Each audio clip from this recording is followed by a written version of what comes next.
All right. Um, Welcome, everybody. So I'm going to throw a couple anecdotes before I get started on why I want to talk about onto-epistemology. Um, as a lot of you know, I've started school again. I'm a religious studies major, and I've noticed something kind of, uh, I guess it isn't really something new, but it's something that is extremely problematic. And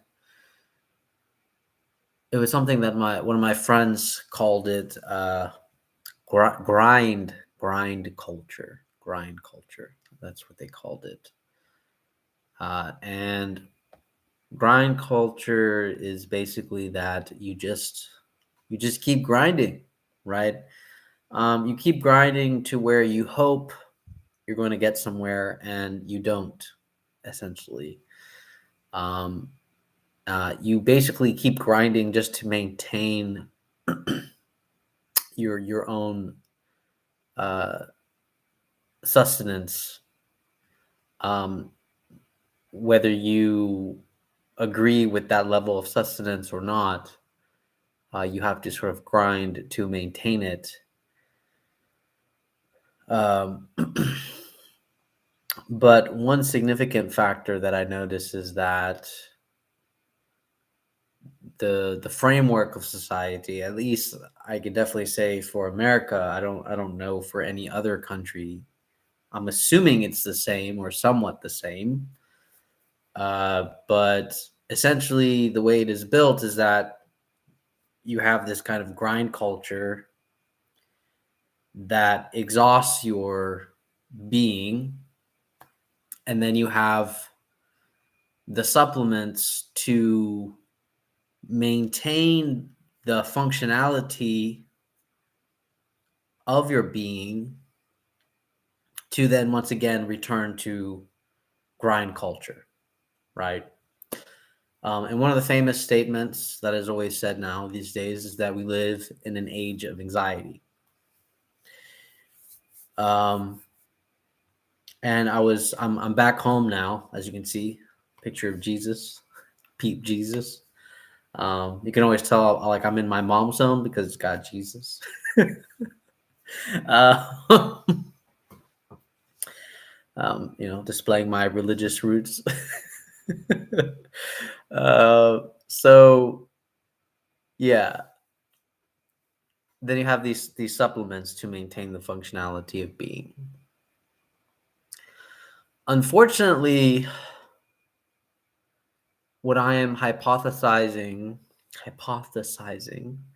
is that religion and new age spirituality um, has become a supplement to aid and maintain the grind culture. Um, what do I mean by that? I mean, for example, how companies, I don't want to say exploit, but I'll say exploit, how companies sort of exploit these practices.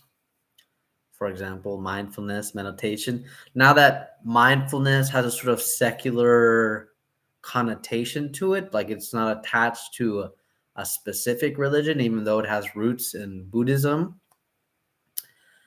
Um, Mindfulness itself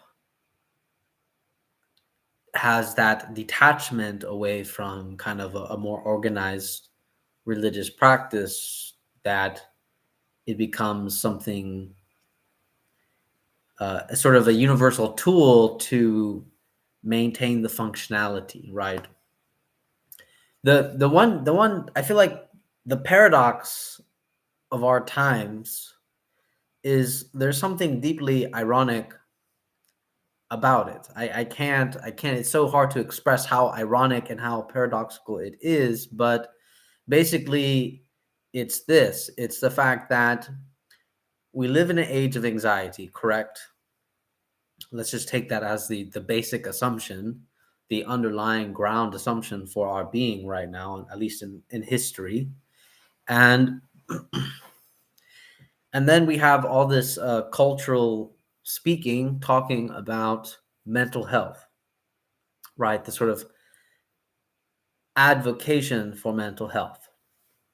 But what's ironic about that is what happens, I feel like, I don't know if my diagnosis is correct, but this is my hypothesis, is that those ideas, those instruments for aiding mental health become exploited in the sense that they are utilized to perpetuate the same grind culture that we're trying to escape, right? So basically mental health, right, as much as people advocate for mental health, it's a way for the system to maintain itself by allowing supplements to rejuvenate, by allowing our being to rejuvenate through the aid of mindfulness, meditation, some religious rituals, or whatnot, whatever practices you want to do, to once again go back into grind culture. So basically, what I'm saying is that the system, and I'm speaking very abstractly here, I'm not saying capitalism or anything, I'm just saying system in general is set up to such a way that I exhaust my being in the world, to then want to either do a couple of things. One, uh, retract, withdraw into mindless activities, mindless states, watching television, entertainment, smoking weed, whatever, just to not deal with what is happening, basically, because it's too much. I'm taking a break, right? And then the other option is that you try to perpetuate a healthy relationship with the grind culture, meaning mindfulness, meditation, so on. But my problem with this, and I've been trying to think through this, is like, is this something that we should just take as acceptable? Like, I think that's like my problem, is that you know all of a sudden I sound like this we should start a revolution kind of mindset, but is is that you start to see how those mechanisms, mindfulness, meditation, simply become supplements to aid and perpetuate the grind culture that already affects us mentally. One of the things that actually, because I saw a couple of my friends today, one of them said to me that they've been struggling. And one of the things that they said was that they're in their current state, because they work so much, that they're not given enough time to really process what is happening to themselves. And I can actually agree with that sentiment now that I'm going back to school and working, is that when I started having like my little, mini breakdowns, is that in that midst of the breakdown, I realized like, oh, wait, why am I breaking down? It's because I haven't been along the way, I haven't been processing what is going on. It's just like, get up, go, go, go. You got to get this and this done, this and this done. And then you come home, you're exhausted, right? You're exhausted. You don't want to think about anything. And yeah, and then you just go back to it, right? Until you reach a threshold point of either having a, anxiety attack, panic attack, whatever mental health breakdown gets you there, basically. And, you know, if it weren't for these breakdowns, I would realize, like, oh, yeah, uh, society doesn't let you process what's happening. There just isn't enough time to process what's happening. Um, and in fact, all the obligations you kind of are stuck with, there just isn't enough time to process all of them. Um, and then so society's methods is, okay, so let's do mindfulness, let's practice this. And it's not that I think mindfulness, meditation, all the other like kind of ways to help reframe the mind and its relationship to its current state. I don't have a problem with that. The problem that I have with that is that it can leave us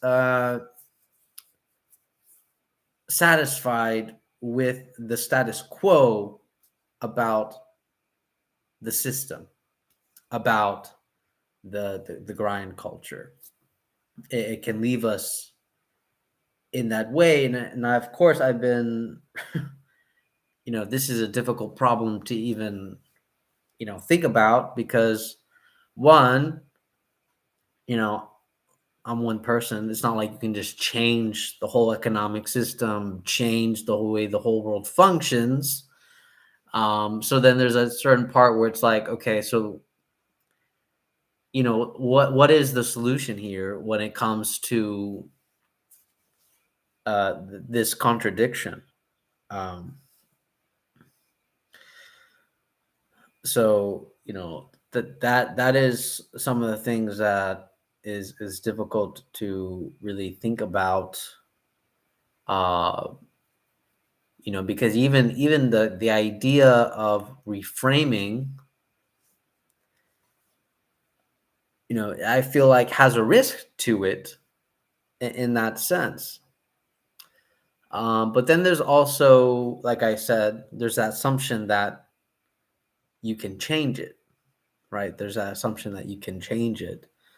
So that's the other issue, is that can you change it? And then the assumption is, can you actually change it? Can it be changed? So then I start thinking immediately, like, kind of like Viktor Frankl's, kind of like, his kind of understanding when he went to the Nazi camps about these sort of impossible situations. So then now we talk about the ontological status of hope, the ontological status of courage, which I think courage and hope sort of deal with the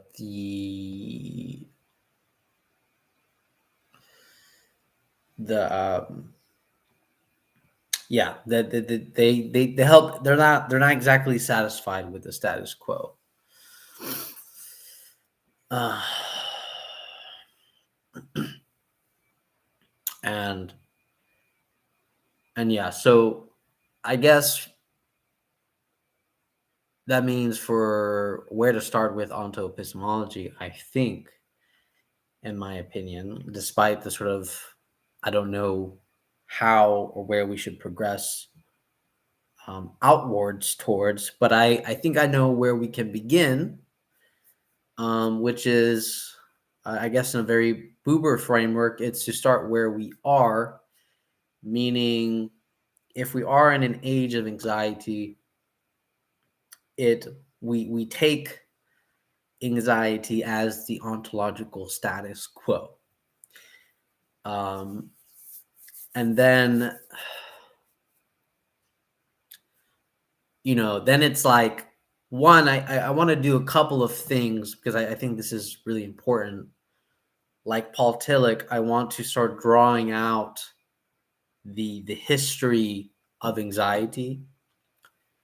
I think Tillich's model is good. I don't think it's great because I think it's missing a lot of things. I feel like it doesn't capture everything. I think even his three models, which is, I think one is ontological, the other is spiritual, and then the other is moral. It seems like it captures everything, right? But in my opinion, he kind of reduces the ontological to just death. But I think there's a greater ontological category, which is just called other, in my opinion. That is like the real one of the real status quos of anxiety. But yeah, I think a history of anxiety needs to be drawn out. Thinking about ontological anxiety in a deeper way, building sort of building an onto-epistemology based off from that ground. There are several questions like, do we try to get rid of anxiety, or do we try to reframe our relationship with anxiety? I feel like my position is for the latter. We reframe our relationship with anxiety, because I don't think that's something that's going to go away. But I am open to alleviating it also, if there's an argument for that.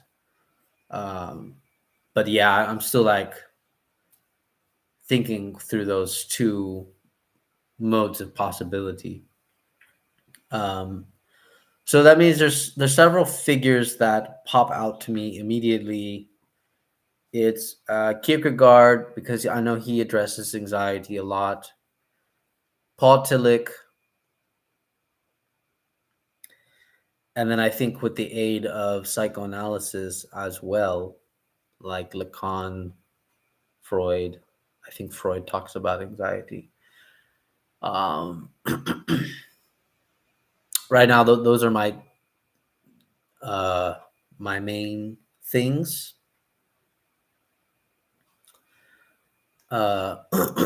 So yeah, those are the main things. Peace. I feel like you are advertising for a kind of solipsism, which means there's only consciousness, or there's only your consciousness, essentially. But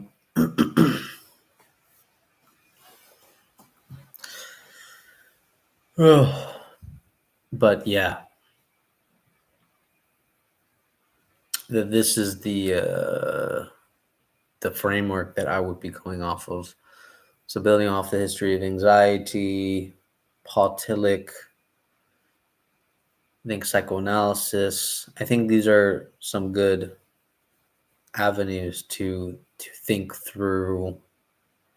I am definitely interested in the history of anxiety. I think Paul Tillich is probably one of the first to give us a decent history of anxiety. To me, it actually kind of made sense. Like, he was like, okay, this period of history was like the period of like guilt anxiety, which makes sense that it kind of had a more dogmatic, creed heavy structure to it in those religious sentiments.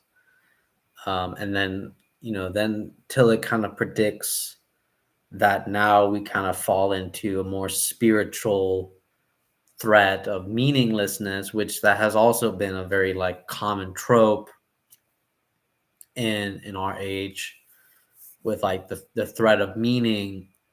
But it's also like the way we understand meaning is probably one of the biggest issues as well, especially with like postmodernism kind of threatening our understanding of that, because our meaning was paired with, because what we understood with meaning was, it was paired with a bad epistemology. So we can't have that.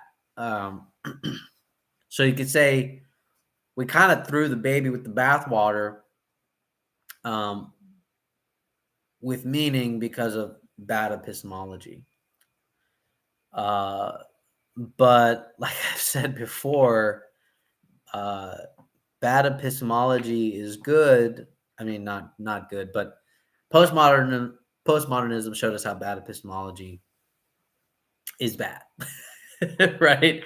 Unfortunately, it just kind of left us in the dark with what to do with ourselves, what to do with being, because I think fundamentally, like, I started reading a little bit of the beginning of grammatology from Derrida, and one of the things that it's fine, it's good, like this idea of like this constant post deferment, like this constant deferment that's going on. Like he talks about how consciousness really is just a deferment. It's a lateness. Um, it's a continual post. It's something that never fully arrives, because you can never be fully aware. So it's always something that's late, always in deferment, and postponement. The thing is that actually doesn't solve anxiety, ironically enough. Like, I would say anxiety is actually cultivated there. It's cultivated in that exact spot that Derrida is trying to prevent bad epistemology, right? But that continual post deferment, even if we say Derrida's diagnosis is correct, right? That continual deferment, that's exactly where the ontological status of anxiety is, in my opinion. Because like Tillich says, anxiety doesn't have an object. So if there's this constant deferment, that means this is where the ontological navel for anxiety is. And just to kind of play with Frankel's words a little bit when he talked about the Nazi camps, it was more important to know how to suffer. And yeah, it becomes more important to know how to suffer. And so in this case, to know how to anxiety. Know how to anxiety. Yeah, peace. I don't know. It's just interesting to me that you say everything is an illusion, knowing that you've read all those people. One of my favorite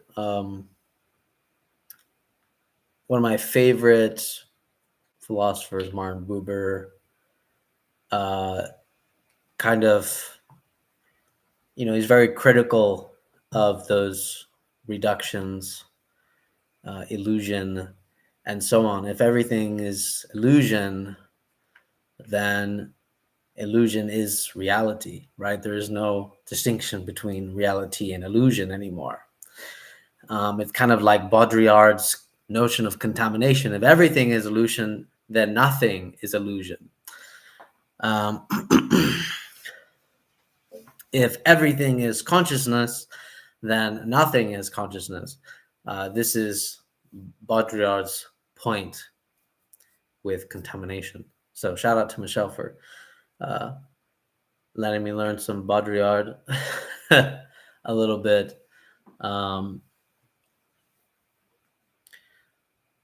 But really, even if we entertain the idea that everything is illusion or simulacrum, like Baudrillard or even Martin Buber would say It's about how we play with the semblances, how we play with the simulacrum.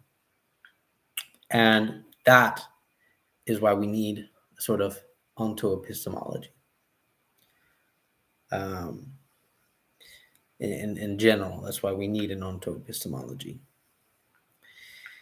And then you said something about it's a lack of conscious awareness. Well, it depends.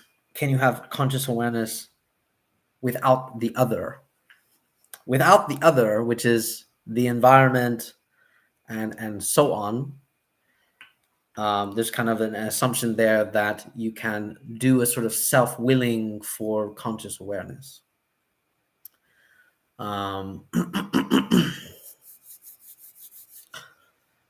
But I wouldn't say Stoicism is the best. There's actually a video I'll be posting. One of my friends, my dear friends, Andrew Lieber, he critiques why this is not sufficient in general. And I forgot to also critique the Stoics. I forgot to go through this as well. I think Nietzsche critiques the Stoics. Yeah, there's a lot of critiques on the Stoics in sort of general. But yeah, so anyways, that is my basically my ideas. Starting with, I think, Kierkegaard, Paul Tillich. I'm gonna, obviously I gotta fit Buber in there. Martin Buber is probably one of my favorites. I've been thinking about how I would fit Derrida, but when I say fit Derrida, I don't mean to like overfit him. I mean like to go from Derrida. I think Derrida clears enough space that it leaves room for me to think about an onto-epistemology, to think about this deferment, this constant delay. It almost makes me want to do the Tillich move, where you, instead of patience as virtue, you take patience as ontological, as an ontological status. That would be interesting to explore. What does patience look like as an ontological status rather than a virtue? Patience as body, patience as being. I'd be really curious as to like what that is, exploring that kind of option. That's a kind of interesting thought. I always like Tillich's move there when he takes courage as virtue, and then he throws that into an ontological. He gives it an ontological status. He's like, it's not just a virtue. There's an ontological notion to it. So it almost makes me want to do the same maneuver with patience. It's either patience or what was the other one? I don't remember anymore. Yeah, it's fine. I know there was another one. Because I've said it before. It was like courage and it had to do with some type of drive. But anyways, yeah, that's it. All right, guys, take care. It's fun talking to you guys. Night.